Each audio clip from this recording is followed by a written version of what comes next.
Hello everyone and thank you for joining us. My name's Michael Fotheringham. I'm the Chief Executive of AHURI and I'm delighted to welcome you to the penultimate instalment of our AHURI Research webinar series for 2020. So before we begin, I want to acknowledge that I'm hosting this webinar from the lands of the Wurundjeri people of the Kulin Nation. And I also acknowledge the traditional custodians of the various lands on which you're all working today and the Aboriginal and Torres Strait Islander people participating in the webinar. I pay my respects to elders past, present and emerging, and celebrate the diversity of Aboriginal peoples and their ongoing cultures and connections to the lands and waters throughout Australia. Now, AHURI's pleased to be offered this research webinar series as a means of keeping you informed of our latest research and to help you engage with research findings from our ongoing research program at a time when our face-to-face conference program and events program is, of course, still on hold. So today will be our 13th instalment in this series. If you're interested in any of the previous dozen webinars, the recordings are all freely available on the AHURI website. We created the COVID Research Hub on the AHURI website back in March as a platform to host relevant news and our own analysis of key policy decisions relating to housing, homelessness and cities in response to the pandemic. And at that point, we also commissioned the COVID-19 Research Agenda, featuring 8 rapid research projects to answer some of the most pressing policy questions. 7 of the 8 reports have now been published and are available on the Hub, along with an array of other interesting content relating to COVID-19 and our experiences of 2020. Some housekeeping though. Before I introduce today's topic and speakers, I need to provide you with a few instructions on the software and some housekeeping. This webinar is being recorded, so if you want to return to it later or forward it on to a colleague, the recording will be available on the AHURI website in the next few days. And at the end of today's webinar, you'll receive a survey. We really do welcome your feedback so that we can refine and continue to improve future webinars to ensure that we're presenting information in a way that's useful to you. In terms of participating in today's webinar, some simple instructions. You're listening in using your computer speaker system by default, but if you prefer to join over the phone, just select telephone in the audio pane and the dial-in information will be displayed. You'll have the opportunity to submit questions by typing them in the questions section of the control panel. And you can submit your questions at any time during the presentation. We'll collate those and address as many of them as we can during the Q&A segment, following on from the presentation. But please disregard the raise your hand function as we won't be using it. Now, today's topic and presenters. I'm really delighted to welcome you to today's webinar, Pandemic Policy Responses for Australia's Housing Market. Our presenter today is Professor Chris Leishman from the University of Adelaide. Chris is the lead author of AHURI's report, Supporting Australia's Housing System, Modelling Pandemic Policy Responses, which aim to undertake a rapid redevelopment of economic and housing system modelling approaches, previously funded by AHURI, in order to provide deep policy insights to a range of COVID-19 interventions. That report, along with a policy evidence summary and a standalone executive summary, are now available at the AHURI website. And they're also available as download as handouts in this webinar using the handouts panel. Chris is currently the director of the University of Adelaide's AHURI Research Centre, but he'll be taking up a new role at University of South Australia in the new year. He's a housing economist whose work focuses on the impacts of housing supply on housing affordability. He also specialises in the analysis of individual and household behaviour in relation to housing and labour markets, and on understanding the behaviour of housing developers and the development industry. We also welcome Sarah Winter as a respondent following the research presentation. Sarah is a partner at Deloitte's Human Services practice, focusing on service design and response aimed at improving outcomes for the most vulnerable in our community. Prior to consulting, Sarah led the community and business engagement of the Australian Human Rights Commission. And she's also managed a number of other national initiatives under the federal government's commitment to human rights education.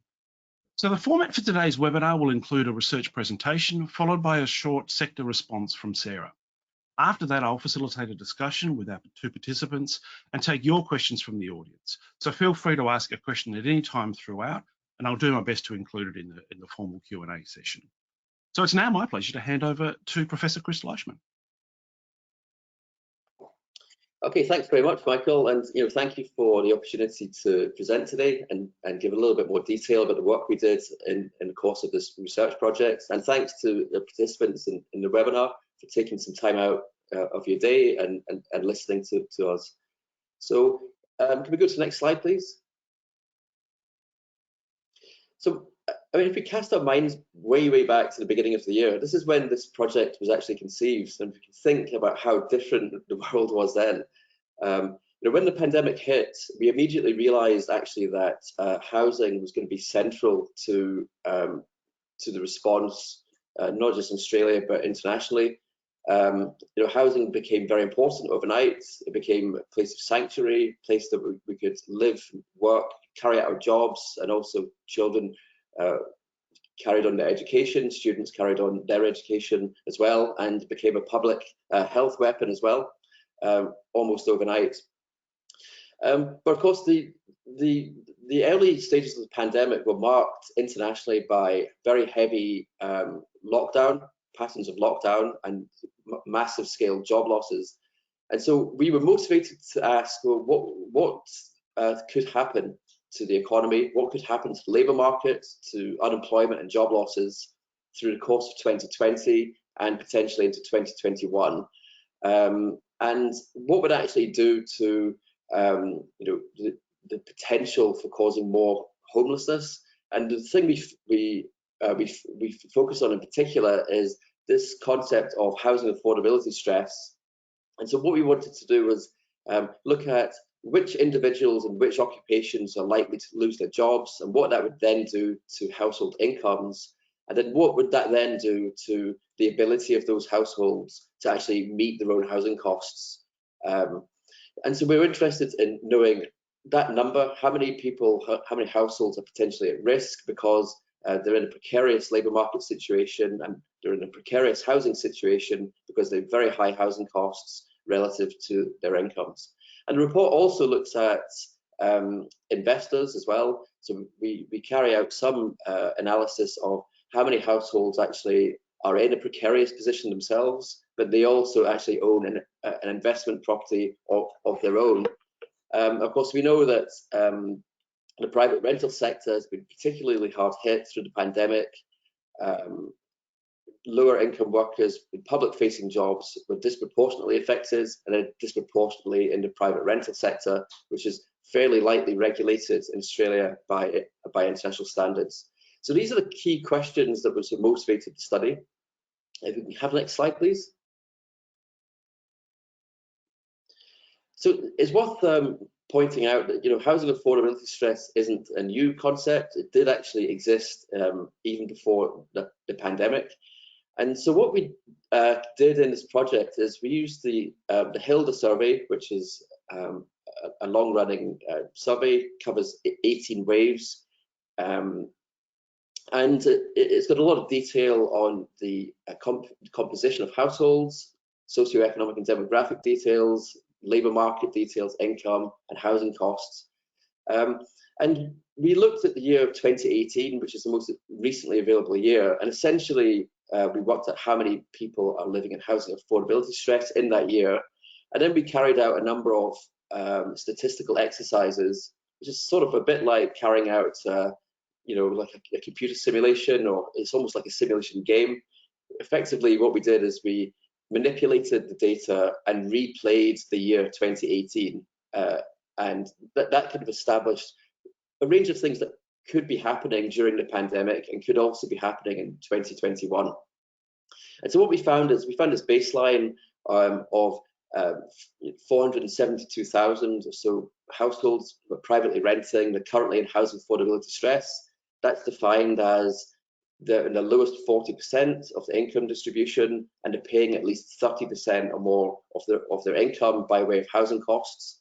And there's 175,000 homeowners also in that category. We know from previous research that a large proportion of people in HAS, housing affordability stress, are privately renting.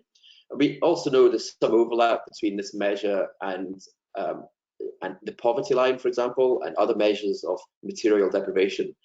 In other words, when people have a low income and are paying a lot of money in terms of housing costs, that's when they tend to run into problems. That's when they move into poverty. That's when they start experiencing material deprivation and, you know, run risk of not being able to buy essentials and not being able to actually cover those housing costs. So go to the next slide again, please.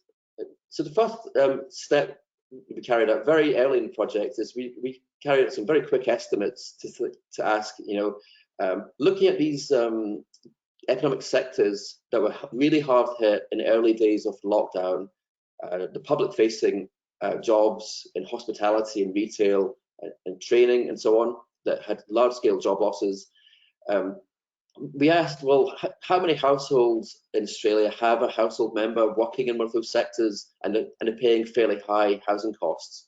And we thought that 300,000 might be at risk at that point, and 50,000 of them were actually paying more than 40% of their income. So they looked like they were in a very precarious position. And very early estimates in the project, we thought that there was something like 25,000 homeowners who were potentially running into trouble paying for their own housing, but they actually own an investment property themselves, and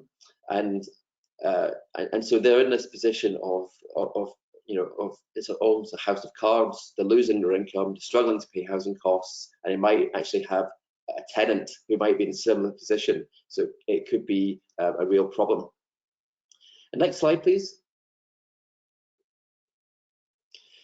So one of the things we did in the report, in the study, is we actually carried out a literature review as well. And this might be a huge surprise to some people, but there was a group of economists around even before the pandemic hit, who spent their time thinking, I wonder what would happen if there's ever a pandemic, and carried out all of these econometric modelling exercises. And they're quite interesting, actually. And some of them are Australian as well, which is interesting.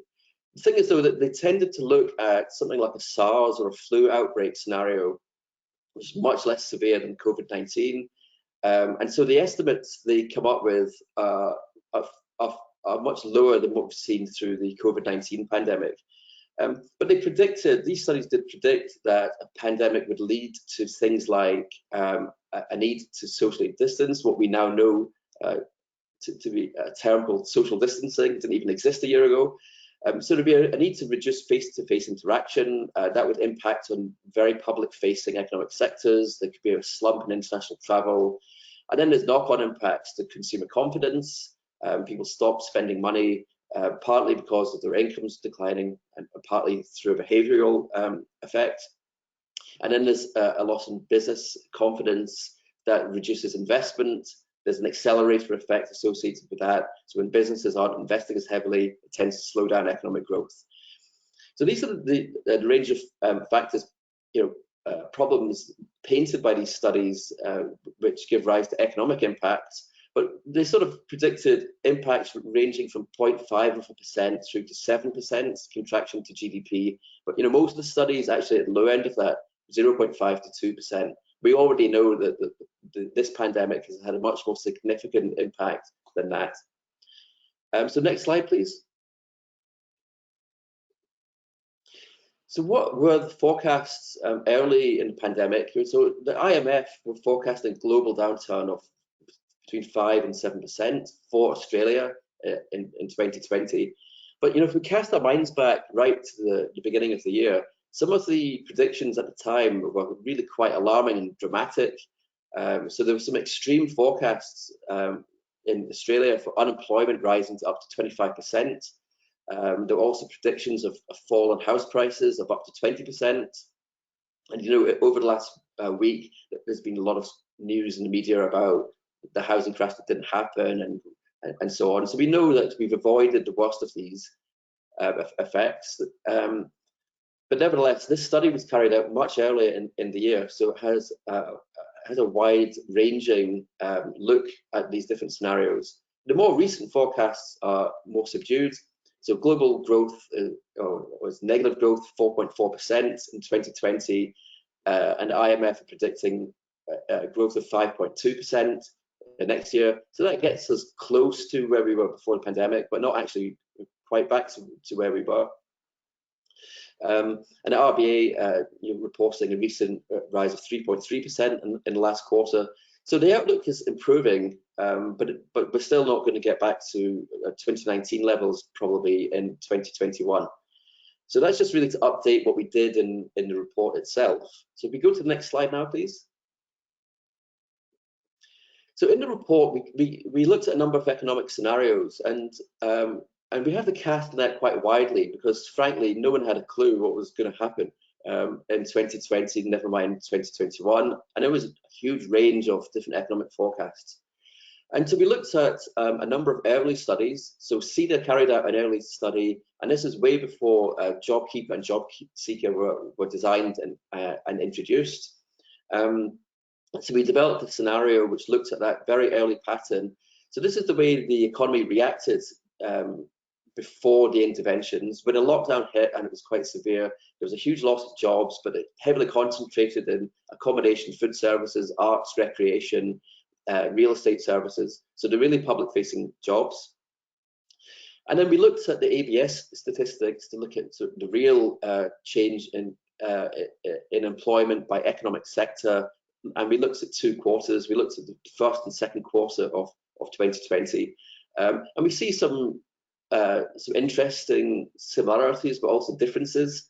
So, for example, the ABS statistics show that health care and social care sector is much more heavily impacted than the CEDA figures show. So we design a range of scenarios to cover a range of eventualities that might have occurred in 2020 and 2021. So hopefully there's a good level of detail in the report, and the scenarios cover a range of things that could be and are happening. So if we go to the next slide now, please.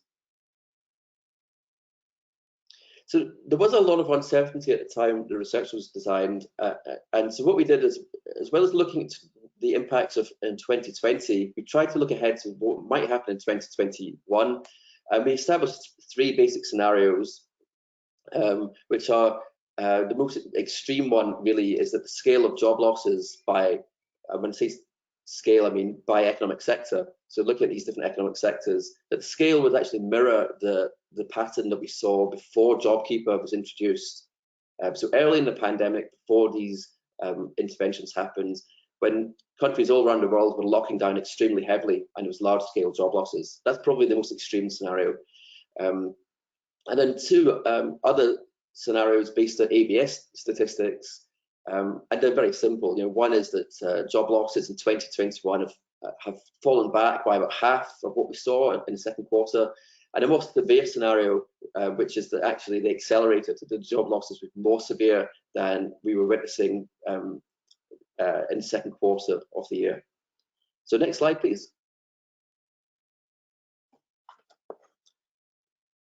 So the modelling approach itself, as I mentioned earlier, we use the Hilda data set, and we only use post-global financial crisis to carry out the modelling. In fact, we experimented with using the whole data set and post-GFC only. The results are similar, but because they're more stable post the GFC, we decided to opt for that option. And there's effectively 2 statistical models which interact.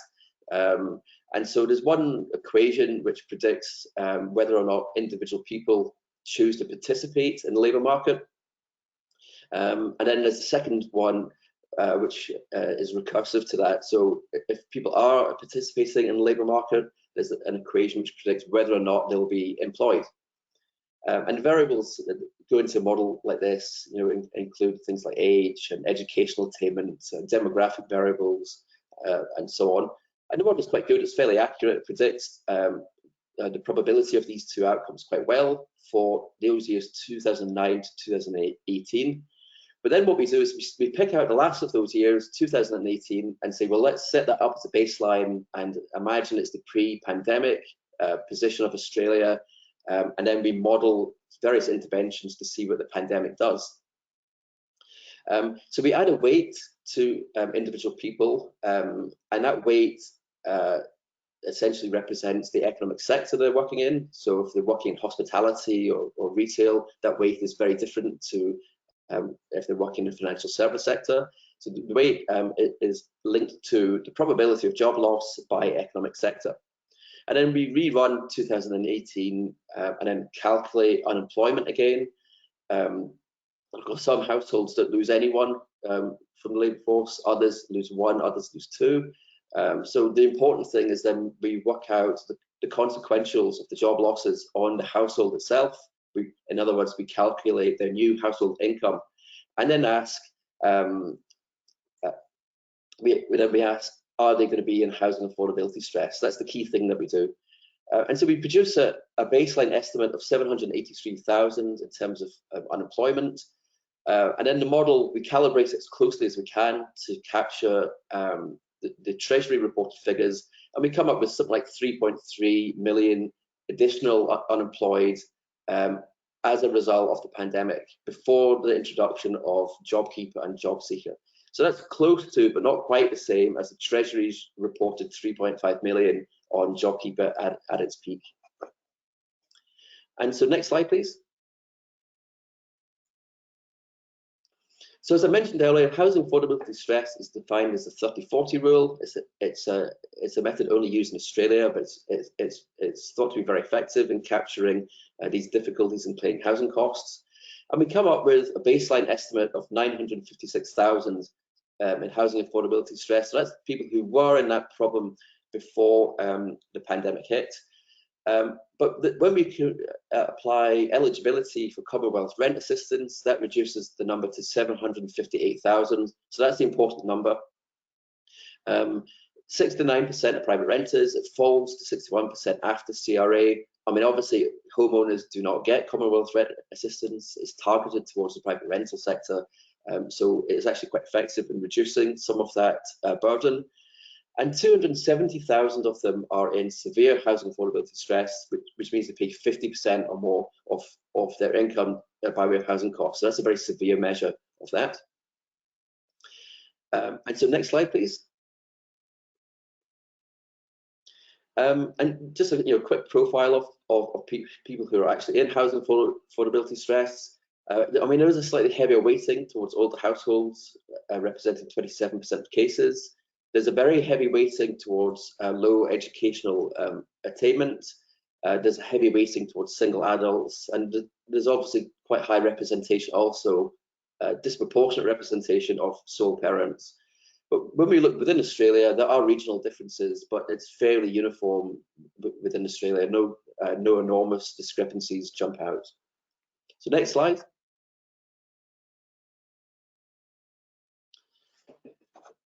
So this particular scenario in the report looks at the year of 2020, and it looks at the position after the pandemic hit, but before the introduction of the JobKeeper, JobSeeker, and coronavirus supplement income support measures.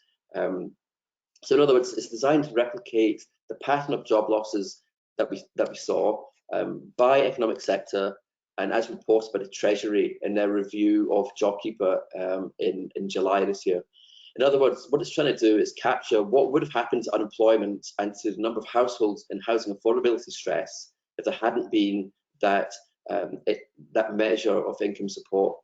And so then the figures are alarming. If it hadn't been for those interventions, there would have been a rise from 757,000 to more than 1.3 million households in housing affordability stress. And that's the figure that made it onto the front pages a week or two ago. And I think an even more alarming statistic it is that this enormous jump in that number of households on that severe form of housing affordability stress. So 270,000 jumping up to 721,000.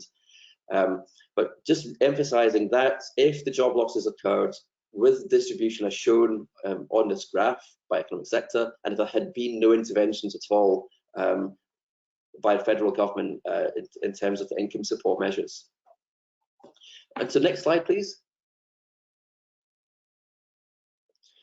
And so what we did then is our approach to modelling the interventions, effectively there's two blocks of work in the study. So the initial focus is on estimating the impact of those initial income support measures. And JobKeeper and JobSeeker roll out in several phases. So there's a high rate of eligibility early in the pandemic, and it's sort of gradually reduced in terms of its generosity and eligibility. And so we model what would happen as we move from phase 1 to 3 and eventually withdraw altogether. So what happens to that number in housing affordability stress? And we also apply Commonwealth rent assistance eligibility. And the other thing we do is sort of experimental. We ask, well, what if there was a universal 25% rent relief policy, which doesn't exist, but what if it did exist? Well, it existed in certain states, but if it was universal, what impact would that actually have in reducing the number of households on affordability stress? So these are the key parameters we modeled. So next slide. And so we compared the various phases of JobKeeper and JobSeeker, including the coronavirus supplement interventions, to the pre-JobKeeper scenario. And what we essentially do is assume that the scale of job losses that existed at the introduction of JobKeeper persists throughout this year, but that JobKeeper and JobSeeker wind back through its three main phases. So in other words, we're assuming there's no economic recovery here, but the scale of job losses that existed way back in May applies all year. And what would happen if that was true and you actually wound back JobKeeper and JobSeeker through its phases? And so, you know, the headline number is 1.3 million. That's the number we would have had if there had been no interventions. And what we find is that Commonwealth rent assistance isn't enough on its own to avoid a very substantial rise in the number of households in housing affordability stress. We also find that rent relief has a slightly stronger effect than CRA, which is quite interesting. And we find, though, that even the phase one, the most generous and wide eligibility phase of JobKeeper, JobSeeker, is actually associated with a higher number in housing affordability stress than the pre-pandemic number. So 861,000 compared to the baseline number we got of 757,000. And you're assuming there's no economic recovery happening during 2020, but that people remain unemployed despite JobKeeper withdrawing. If that was true, then the number in housing affordability stress would rise to 923,000 by the end of this year, and then jump again to 985,000 in January, or well, between January and March, when the interventions wind down completely. So, of course, what we didn't know at the time of the research was how much labour market recovery we were going to see during 2020, and how many of the pre-JobKeeper job losses were going to be reversed by economic recovery. But to be honest, we still don't know that information, and it's not reflected in the report as a result, because the research was done before that event. So next slide, please. And so finally, or penultimate slide, you know, the study looked ahead to 2021, and of course the uncertainty is even more, but we didn't know what was going to happen in 2020. We had even less idea of what was going to happen in 2021 at the time of this research. So we looked at these, a range of scenarios, and I've actually left out the sort of catastrophic scenario here because it's already clear that we're not in that territory. So we have these mild and severe economic scenarios. So we only showed two because, and they're based on ABS statistics. And what we find actually is that Commonwealth rent assistance actually does quite a good job of mitigating housing affordability stress after the full phasing out of JobKeeper. But it's not quite enough on its own to mitigate HASS completely to the pre-pandemic level. In fact, the number in housing affordability stress is still something like 36,000 households above the pre-pandemic position, or baseline position, and that's in the mild scenario, or 136,000 households higher in the more severe economic scenario. But remember, we haven't looked at the catastrophic pre-JobKeeper scenario here. So these are the more realistic scenarios. So the numbers are higher even with the mild economic scenario. And I think that's quite important because, you know, in many respects, we still have actually very little idea what the economic outlook really is for 2021 and beyond. It's also interesting, we find a simple rent relief scenario of 25% rent reduction for those in HASS has got this powerful impact on housing affordability stress. Of course, if you were to apply both measures, then it really has a massive impact on housing affordability stress, reducing the numbers well below what they were before the pandemic. And so last slide then, please. So really just to get the discussion going, and these are just reflections really on having carried out this study, and it was published recently, but the work was finished a couple of months ago. What are the remaining questions that we might ponder? I mean, the obvious one is, have these economic scenarios captured what could really happen in 2021 properly? I mean, there's been second and third waves and additional lockdowns since then. The Treasury's Centre for Population published a population statement last week, indicating that Australia's population growth is significantly down on expectations. It's effectively 3 years behind what we expected, and also predicting that Melbourne's about to become, or within a few years, Australia's largest city, overtaking Sydney. Lots of very interesting things happening, but net overseas migration is significantly down. We know from previous economic studies that net overseas migration contributes as much as 50 to 60% to Australia's economic growth. So if it doesn't get back to normal for 4 or 5 years, that's going to have a profound impact. I also think there's a question about distribution. I mean, Australia's economic outlook is looking better overall than we could have expected earlier in the year. But what does it mean for the hard-hit sectors? What does it mean for the hospitality industry, for example? There's 240,000 bed spaces in Australia at the moment, and perhaps 20,000 of them are being used in that sector. So it's a huge amount of slack in that particular sector. We also don't know really what will happen to the private rented sector, when a concentration of job losses exists, when rent freezes that we've seen playing out across the nation and the moratoria on rent evictions ends. We don't really know what's going to happen. And although we found that somewhere between 50,000 and 100,000 Australian households are in a housing affordability stress themselves and also own an investment, the HILDA data is fantastic, but what it doesn't let us do is it doesn't let us look at the tenants of those distressed households. So we don't know if the tenants themselves are in trouble or not, but there is this potential large number of investors out there who are struggling. They've lost income and they're struggling to pay for the housing, and they own an investment property as well, which may have a similar problem. So I think we need to know a little bit more about that potential problem. Okay, so thanks very much, Michael. Thank you, Chris. That was a fascinating set of observations, a real mixture of findings to work through there, and plenty of fuel for discussion. So I'll encourage everyone watching to submit their questions through the app, and perhaps as you think about those and craft those, we'll turn now to Sarah Winter for a response to that presentation and I guess your insights into this very strange year. Sarah. Thanks, Michael. Hi, everyone. Thanks for having me. As Michael said, I'm Sarah Winter and I'm a partner at Deloitte focusing on human services and community infrastructure. But as Michael pointed out in my introduction, I'm a human rights lawyer by background, and today is actually International Human Rights Day.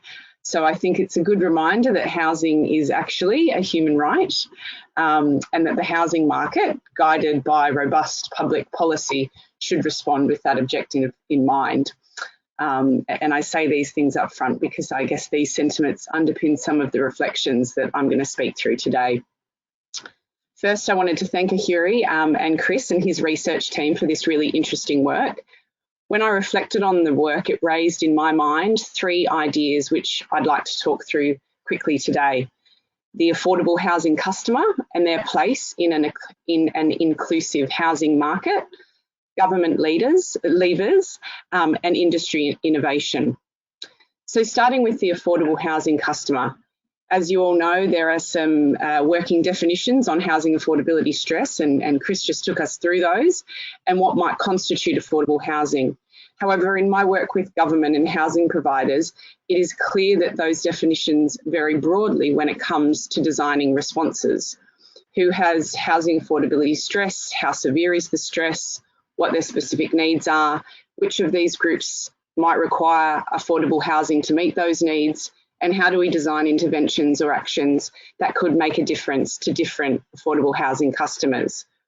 And I've used the word customer here quite deliberately because I think when we talk about tenants, as we often do in this area, we immediately think of solutions that are housing or asset related or even the income support measures, which we've been talking about today, which aim to increase access to affordable housing. And these are critically important, but they are only part of the solution.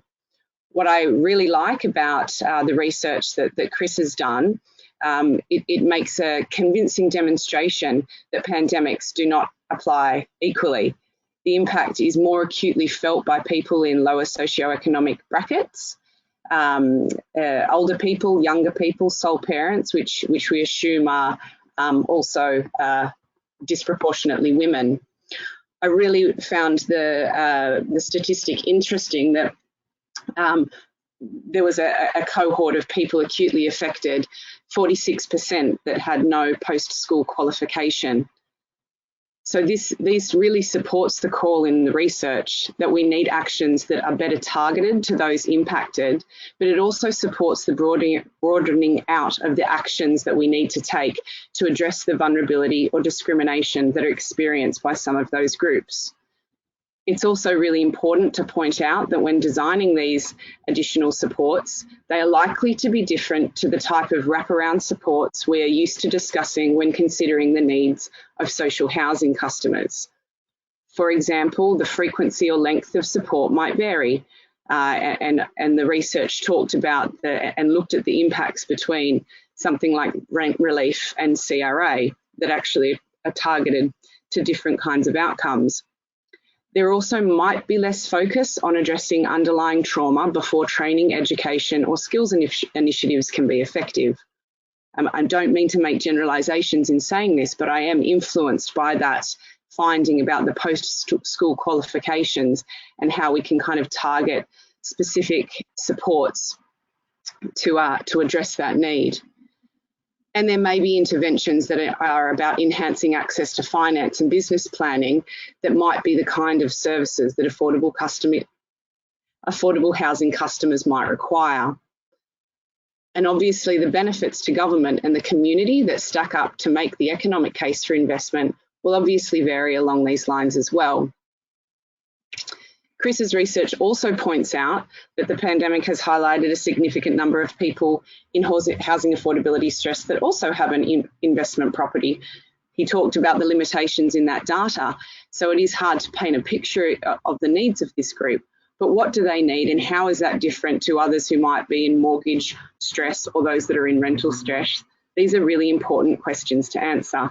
Until we really understand what the customer base looks like, it's difficult for us to design public policy responses and services that meet those needs. The greater understanding of the housing affordable customer was demonstrated in the New South Wales Government Housing Strategy discussion paper that was released in the middle of the year. I'm sure many of you have had a chance to have a look at that. It sought insight and recognised that housing needs vary across a continuum, change over time, and diverse housing is needed for diverse needs, and that the government is to consider the actions it should take alongside the private sector, industry and community to address those different needs. A final point to make on the affordable housing customer is that people can balk at the idea of slotting people's into category and continuums, which I completely understand. As a community, we absolutely must avoid the stigmatising impact of labels. However, this shouldn't stop us from understanding the specific needs of different people in our community. And I'd like to refer back to what I said at the start about the idea of housing being a right, and that these are services that people actually require. How the safety net should apply, the different role that government, community and the private sector should play in meeting those needs are all really important issues that need to be addressed. And this is a key role that AHURI plays in its sector leadership and the importance of research, but also that all of us can play in progressing collective thinking about affordable housing customers. To finish up, I have a few quick points on government levers and industry innovation that I wanted to make.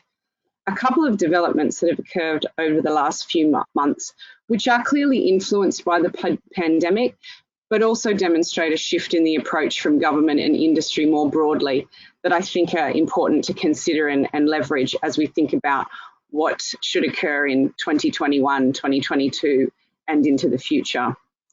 Firstly, the role of construction and maintenance industries in stimulating local economies. Much has been made of this point, especially with the trifecta of the post-drought, bushfire and pandemic scenario. And the government is using the demand for more and fit for purpose social and affordable housing as a stimulus. This is a great opportunity for those of us in the sector interested in these issues to be encouraged that safety net housing is now being seen as a key part of an inclusive mainstream economy. I think that that is something to be celebrated and for that point to be made further of.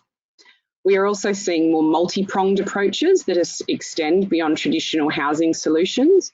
For example, the tax incentives that are linked to the build to rent schemes also highlight social procurement opportunities, which directly call out the needs of groups who are affordable housing customers. These win-win approaches recognise commercial realities, but also seek to incentivise both economic and social outcomes. On the industry front, housing providers, developers and their collaborators are arriving at new ways to access finance and partnering to achieve scale, impact and providing greater value for money for government. That these industry-led collaborations are being more effective and taken more seriously by government, I think is demonstrated by, I'm sorry that I keep using New South Wales examples, but I am just more familiar with what's going on in this state. But this is demonstrated by the New South Wales government's specific unsolicited proposals process. Strong partnerships and feasibility is key to actually making the most of that opportunity. The pandemic has provided extra incentive to get this right.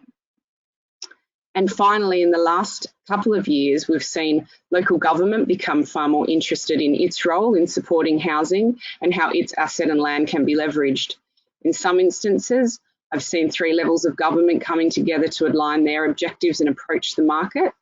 Again, in a tight post-pandemic fiscal environment, value for money, reducing duplication and using supports from each level of government to reinforce and create a greater impact will be important for implementing future housing affordability solutions.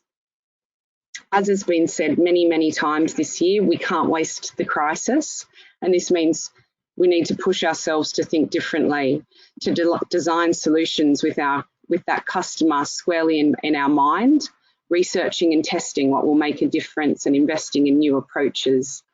Thanks again to AHURI and Chris for prompting these important discussions. Thanks, Sarah. Look, I'll again encourage all of you watching to use the questions panel of the app to put your questions through to Chris and to Sarah and to feed that discussion. And perhaps while you're all tapping away at that or forming your thoughts, Sarah, I'm intrigued by that last point you made around 3 levels of government working together more. And I guess the flagship approach in this country to that has been through the city deals and the regional deals. And to date, they haven't had a consistent or terribly strong focus on housing affordability as a goal of those city deals. Do you think that's something that'll change as we sort of go into COVID normal and post-COVID era? I completely agree with what you've said there, Michael. I think that there is the promise of those city deals and regional deals where we can start to look at some of these issues. I think there's probably some initial agreements that need to be made before we see social and affordable housing becoming a greater part of them. But I am still quietly confident that what we have seen is this recognition that social and affordable housing is a part of the mainstream economy, that it does stimulate local economies, that we must think about essential workers and we must actually plan cities and precincts that take this into account. And some of the examples that I'm thinking about that I can't go into too much detail on, but they are kind of, I guess, smaller precinct opportunities where I have seen government, the 3 levels of government, more easily able to come together and focus on, I guess, some of these more socially minded objectives. But as I say, I still think there's a lot of potential in the city deals and the regional deals to explore these issues.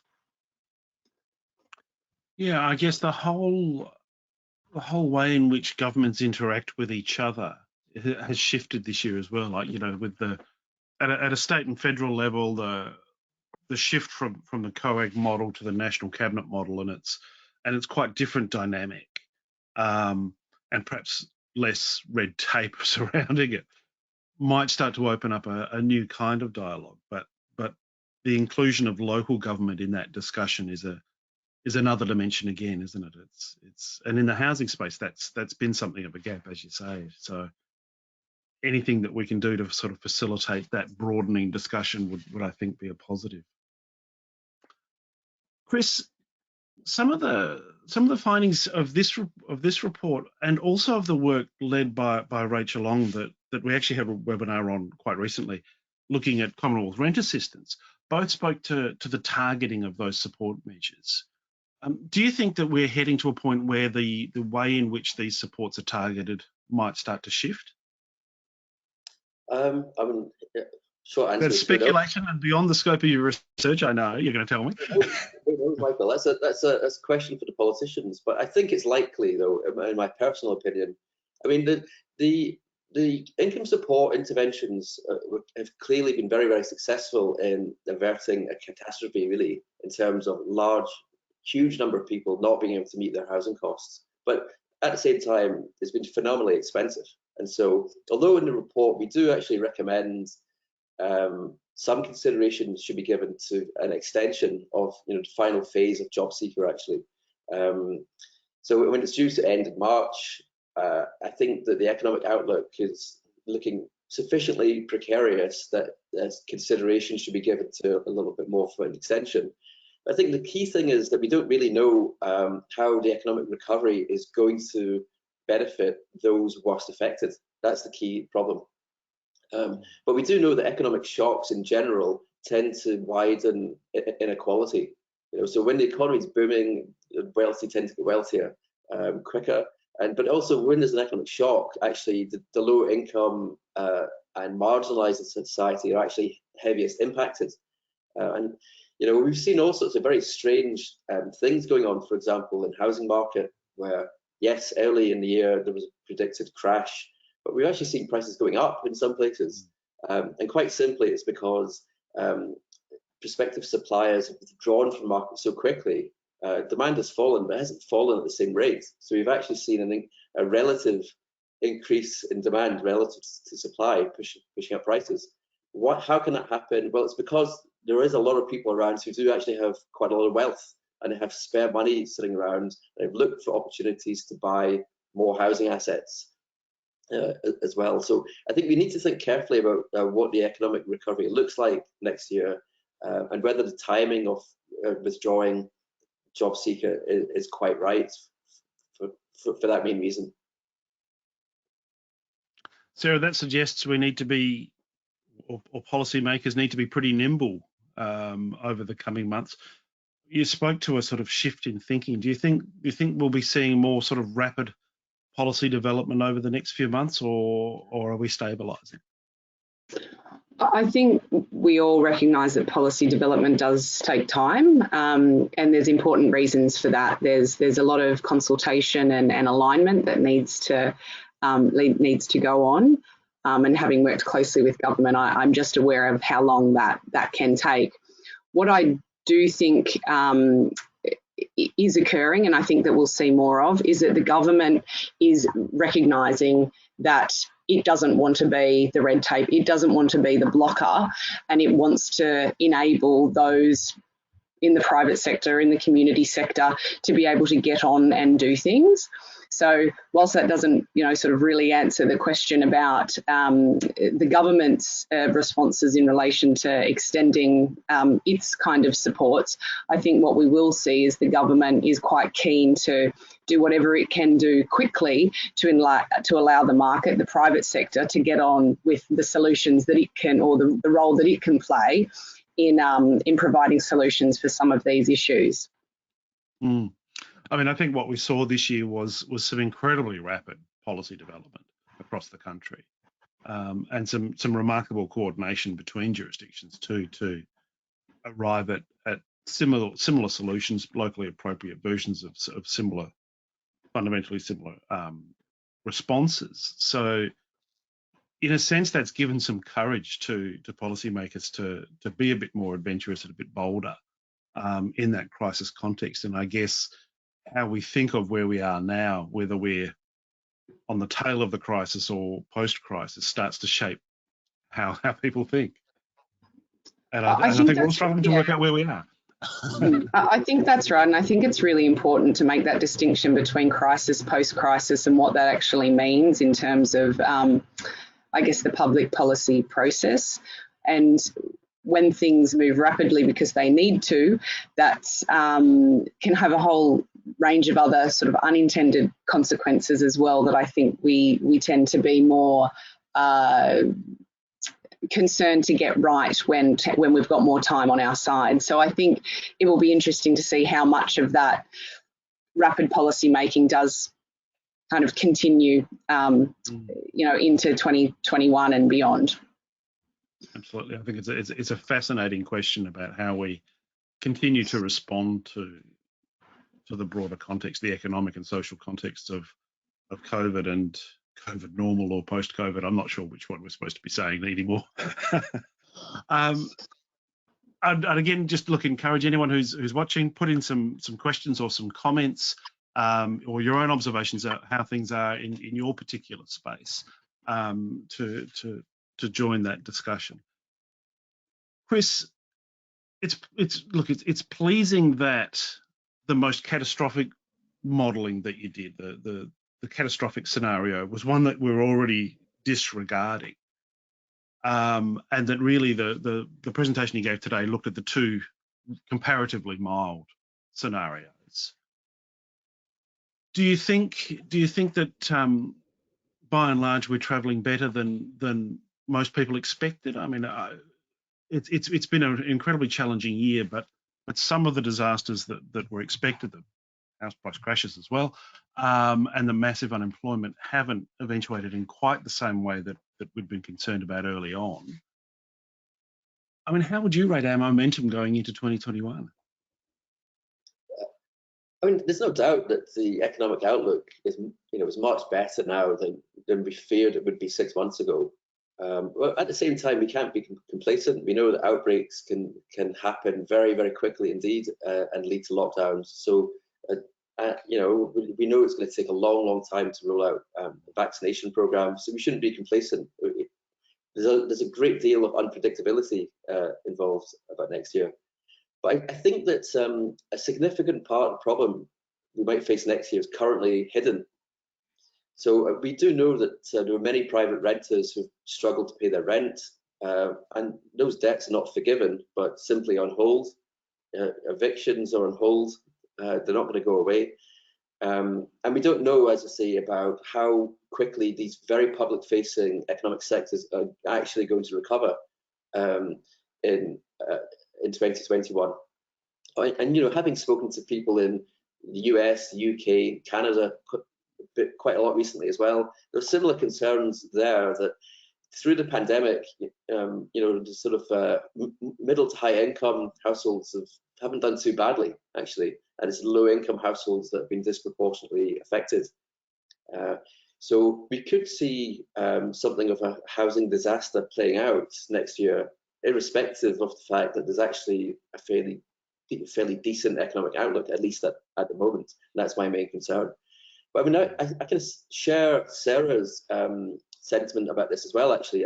I agree with the comment, we shouldn't waste the pandemic. And I think we're in a really interesting time at which actually there are lots of, there's a sort of triangulation of interests.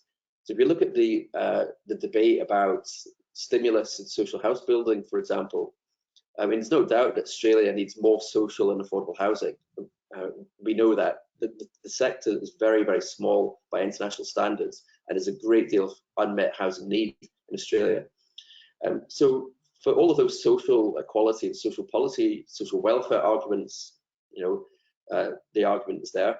But you know, the economy also needs it. The economy needs stimulus at the moment. It needs money going into jobs and economic sectors that have a high multiplier effect and trigger more economic growth. And particularly if we face a few years of having very little net overseas migration, which will make economic growth sluggish, there's no doubt about it. So there's this triangulation of interests. You know, the private sector and, you know, the social sector essentially actually want the same thing at the moment. So it's a tremendous opportunity. And the argument now, that the third sort of strand of argument that's beginning to get quite good mileage at the moment, is the idea actually that when you house lower income people properly and in an affordable way within cities, there's actually an economic productivity dividend. It's actually good for the economy when you've got a labour supply who can actually make it to where jobs are in cities.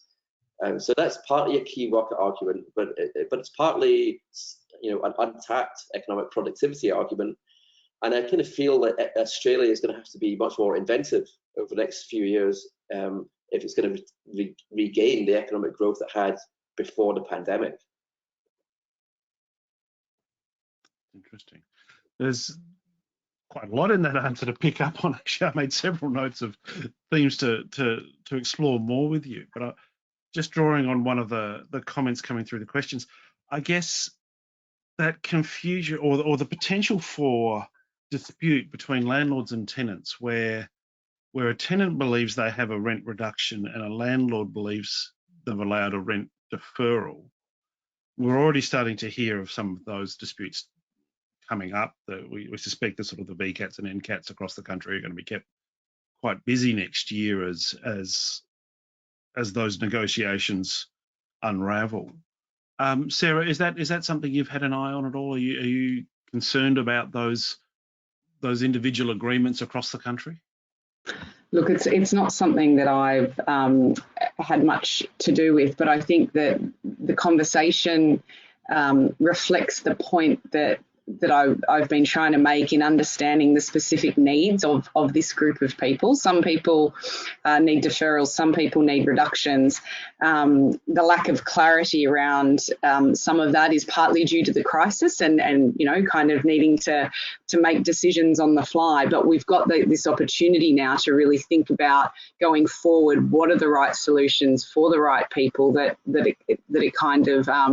we need to put in place. Wholly unsatisfactory answer for those who thought they were in a rent reduction scenario rather than a rent deferral scenario.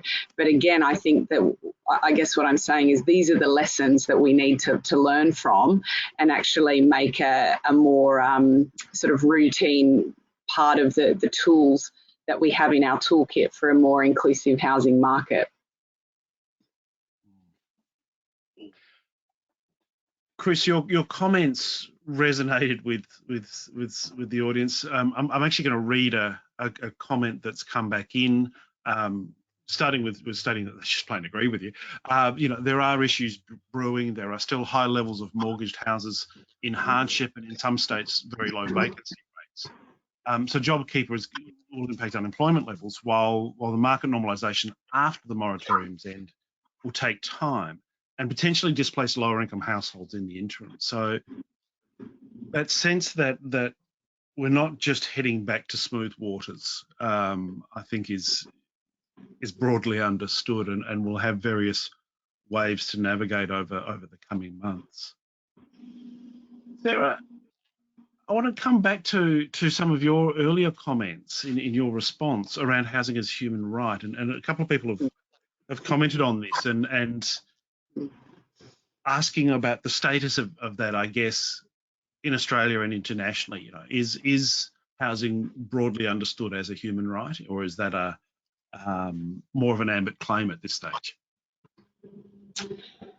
I feel like we need another hour and a half to really delve into that properly. But I'll make a couple of comments that might help for, I guess, the non-human rights kind of layperson. International law generally, especially human rights, is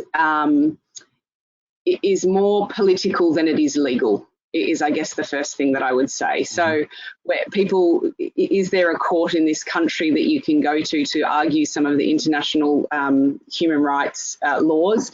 Not perhaps in the way that people are kind of currently thinking. But I think to focus the discussion there kind of loses the power of what those international covenants give us. They have enormous kind of moral power. And if you think about, you know, certainly while I've been working in human rights over my career, governments have different approaches. We, you know, sort of the Howard government was very dismissive of sort of the role of the UN and the role of human rights. Whereas if you think about the last couple of years, things like the inquiries into disability, the inquiries into aged care have had very strong human rights arguments underneath them. So this idea that we must adopt a human rights-based approach to service delivery for different groups is a very kind of strong argument, and I think actually getting a lot of traction in this country. Does that translate into some kind of legally, you know, sort of legal claim that can be made? The answer is it actually sometimes does in some jurisdictions that have sort of got human rights legislation in place. But again, the point I'm making is that these actually have a powerful impact on the way that we make policy, and we shouldn't kind of underestimate that power. I would even say that the community housing sector in Australia has been, some more so than others, but has been quite strong in making that case for, you know, housing is a human right. And I think what it, in my mind, where it changes the conversation is that, yes, we talk a lot, or we use the idea of a welfare or a social safety net to describe what it is that we're doing in social housing in particular. Whereas when you start talking about human, you know, housing as a human right, we start to conceive it as a service that is something that an essential service that a government should provide or facilitate through the market to its citizens. And so that's why many of my comments, I guess, at the start of my reflection focus on this idea of the customer and their needs and it kind of being a service. That language tends to be more palatable to government and public policy rather than rights language. But the way that I'm using it is actually trying to make the point that this isn't a nice to have, this isn't welfare, this is actually something that is fundamentally a right that we all deserve as kind of humans and citizens of this world. So that's probably the best I can do in the time available. But I'm always happy to chat further with anyone if they're interested in some of those sort of the greater level of detail around that. In fact, one of the people who asked that question has already thanked you through the question function. Look, I think it's a really interesting topic in its own right, and I know it's not the intended focus of this webinar, but I guess just quickly, my understanding is that Canada has moved forward around housing as a human right, and what that tends to lead to for governments, I guess, is a sense of a duty of care, particularly around sort of designing homelessness systems. So some of the recent research that AHURI's published around redesigning a homeless service system has spoken to that duty of care type perspective and how that would lead to a different system design or a different service approach. It's certainly something we should be thinking about both in the homeless space, but also in housing more broadly. Look, we are probably running out of questions at this point. We've got a couple of repeats of existing comments that we've gone to. Chris, before we wrap up, are there any other points you'd like to draw from this, or what I guess would be your key take from the research before we wind up? I'm going to come to one more question before we do that's come through, but yeah, any further comments?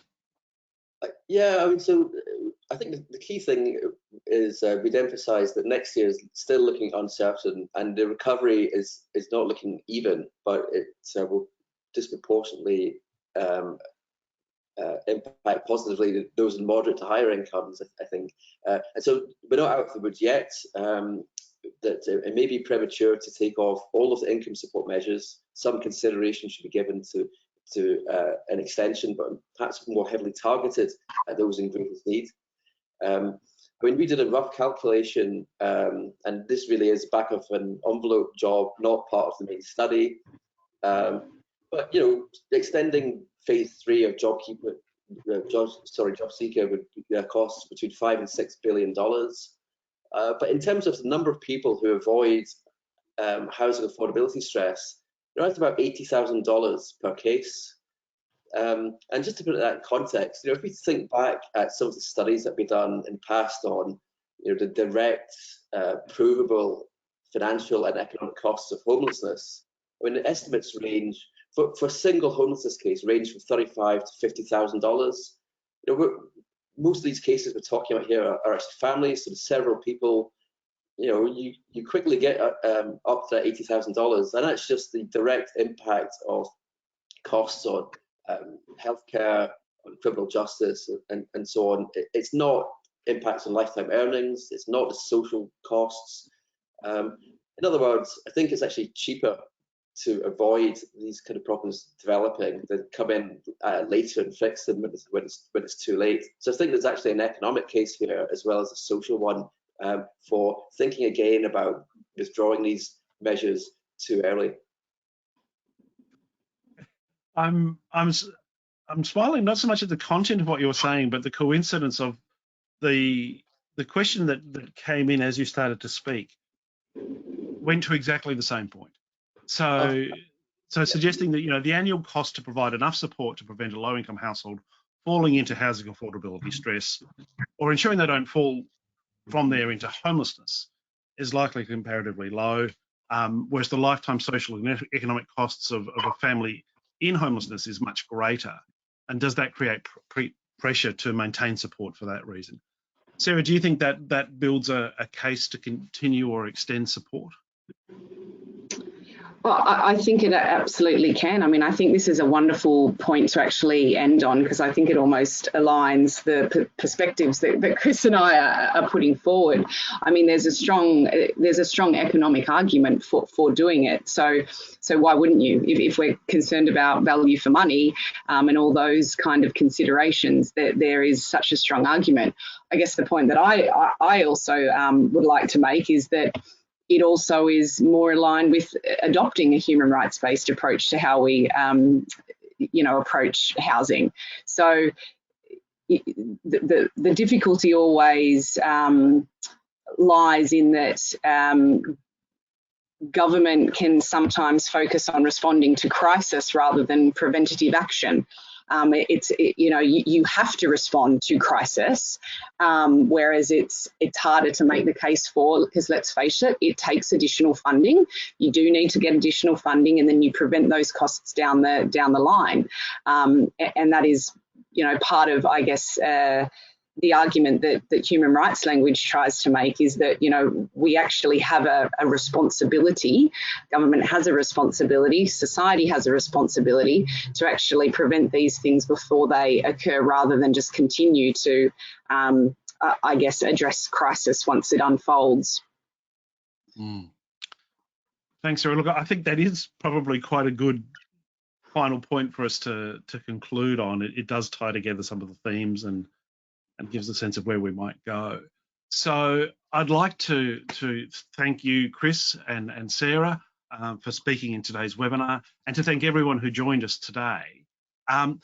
Look, join us next week for our final webinar for 2020, which is it's coming up next Monday, the 14th of December, 11 a.m.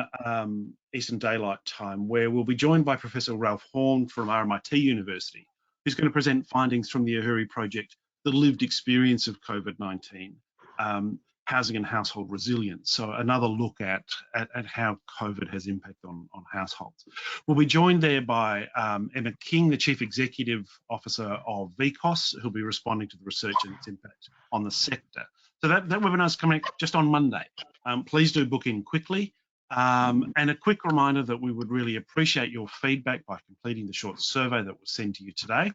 And if you want to share this webinar with your colleagues or come back and watch it a second time, it'll be on our website in the next few days. And so until we see you again in person, thank you for joining us today.